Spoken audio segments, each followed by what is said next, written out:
friends, we are going to discuss Ind AS 12, and in the entire Ind AS 12 we are going to discuss only tax based concept in this particular video.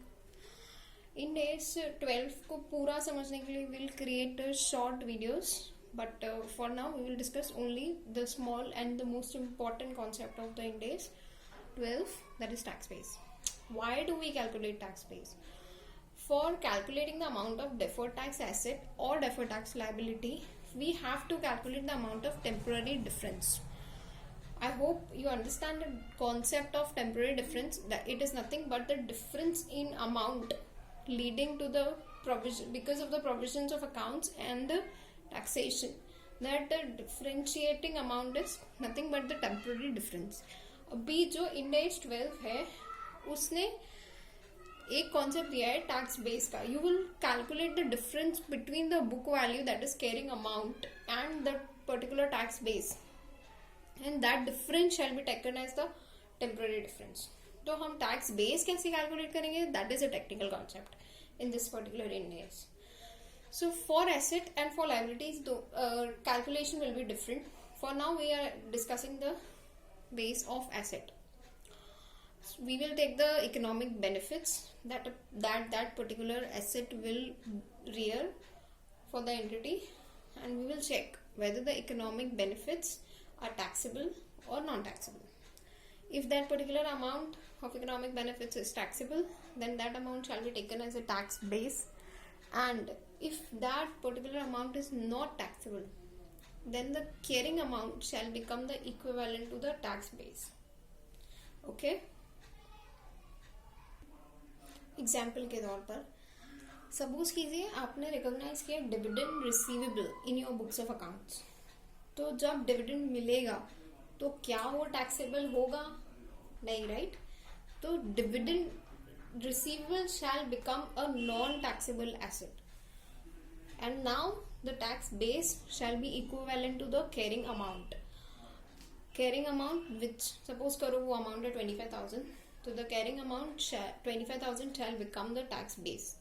अभी when we will calculate the temporary difference, तो आप देखिए carrying amount क्या है 25,000, tax base क्या बना इस case में 25,000. तो what will be the temporary difference?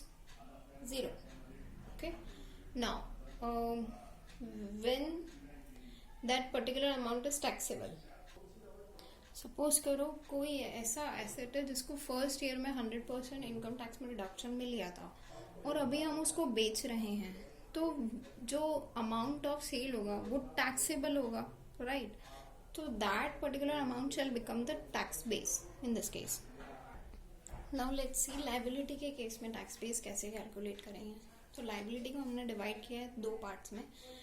First one is revenue received in advance and other liabilities. मतलब रेवेन्यू रिसीव्ड इन एडवांस का ट्रीटमेंट थोड़ा अलग होगा और बाकी सारी लायबिलिटीज का ट्रीटमेंट अलग होगा. तो रेवेन्यू रिसीव्ड इन एडवांस के लिए हम क्या करेंगे, कैरिंग अमाउंट लेंगे, उसमें से वो अमाउंट जो फ्यूचर में टैक्सेबल नहीं है उसको माइनस कर देंगे and we will get a tax base. ठीक है. एग्जाम्पल के तौर पर सपोज कीजिए रेंट, हमको रेंट रिसीव होता है and we have received rent of 13 months. March 21 से लेके हमें अप्रैल 21 इंक्लूड करके नेक्स्ट मार्च 2020 तक का रेंट हमें मिल गया. तो मार्च 21 का जो रेंट होगा वो इस साल की बैलेंस शीट में आएगा, मतलब नेक्स्ट ईयर नहीं जाएगा वो. तो नॉट टैक्सेबल इन फ्यूचर कौन सा रेंट होगा? मार्च 21 का. तो जो total amount of rent received in advance है, सपोज कीजिए 13,000 टोटल अमाउंट था, उसमें से 1,000 मार्च 21 का था, तो नॉट टैक्सेबल इन फ्यूचर का अमाउंट कितना हो गया? 1,000. तो 13,000 is the carrying amount, 1,000 is the not taxable in future but taxable in current year. तो 12,000 हमारा इस पर्टिकुलर केस में टैक्स बेस बन जाएगा. ओके. नाउ अदर लायबिलिटीज का कॉन्सेप्ट अगर हम देखते हैं तो इसमें आता है carrying amount minus deductible in future. एक तरीके से देखा जाए तो नॉट टैक्सेबल और डिडक्टेबल समवेयर सिमिलर चीजें होगी, राइट. तो इसको माइनस करके जो अमाउंट आएगा वो होगा हमारा टैक्स बेस. हम इसके ऊपर एग्जाम्पल्स देखेंगे. For now we'll conclude this video.